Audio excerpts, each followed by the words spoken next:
എല്ലാവർക്കും നമസ്കാരം. ഞാനിന്നിവിടെ തയ്യാറാക്കാൻ പോകുന്നത് ഉരുളക്കിഴങ്ങ് മെഴുക്കുപുരട്ടിയാണ്. ഇതിൽ കുരുമുളക് ചേർത്താണ് ഞാനിവിടെ തയ്യാറാക്കിയിരിക്കുന്നത്. അതിനായി 3 ഉരുളക്കിഴങ്ങ് എടുത്ത് അത് ഇതുപോലെ ചെറിയ കഷ്ണങ്ങളാക്കി കട്ട് ചെയ്ത് വയ്ക്കുക. ഒരു പാത്രം അടുപ്പിൽ വെച്ച് ചൂടാകുമ്പോൾ അതിലേക്ക് 2 സ്പൂൺ വെളിച്ചെണ്ണ ഒഴിച്ച് ചൂടായി വരുമ്പോൾ ഒരു കഷ്ണം ഇഞ്ചി, ചെറിയ കഷ്ണം മതി, ചെറുതായി അരിഞ്ഞ് അതിലേക്ക് ചേർക്കുക. 2 പച്ചമുളക് നീളത്തിൽ കീറിയത് ചേർക്കുക. 2 തണ്ട് കറിവേപ്പില ചേർക്കുക. ഇത് മൂന്നും ചേർത്ത് ഒന്ന് വാടി വരുന്നത് വരെ നല്ലതുപോലെ ഇളക്കണം. ഇവ മൂന്നും വാടി വന്നാൽ അതിലേക്ക് കുരുമുളക് ചതച്ചത് 1.5 ടീസ്പൂൺ കുരുമുളകാണ് ഞാനിവിടെ എടുത്തിരിക്കുന്നത്. കുരുമുളക് പൊടി ചേർക്കരുത്.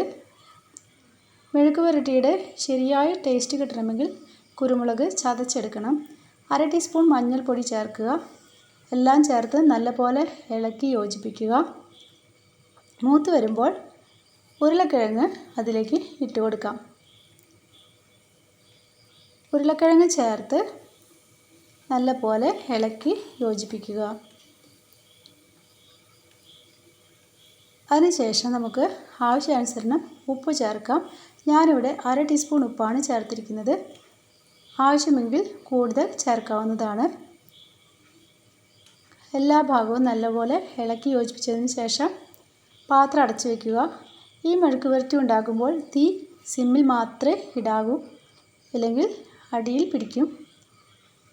ഇനി പാത്രം 5 മിനിറ്റ് കഴിയുമ്പോൾ ഒന്ന് തുറന്ന് ഇളക്കണം.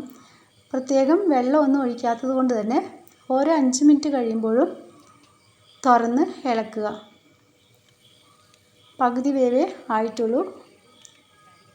എല്ലാം കൂടി ചേർത്ത് ഒരു 20 മിനിറ്റിൻ്റെ ഉള്ളിൽ നമുക്കിത് തയ്യാറാക്കാവുന്നതാണ്. വീണ്ടും പാത്രം തുറന്ന് നോക്കി ഇളക്കി യോജിപ്പിക്കുക.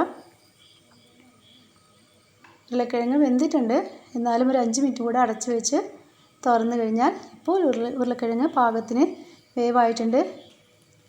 കുരുമുളകും ഉപ്പും ഒക്കെ അതിൽ പിടിച്ചിട്ടുണ്ട്. വളരെ ടേസ്റ്റാണ്. എല്ലാവരും ട്രൈ ചെയ്ത് നോക്കുക. ഇഷ്ടപ്പെട്ടാൽ ലൈക്ക് ചെയ്യുക, കമൻറ്റ് ചെയ്യുക, ഷെയർ ചെയ്യുക, സബ്സ്ക്രൈബ് ചെയ്യുക. എല്ലാവർക്കും നന്ദി, നമസ്കാരം.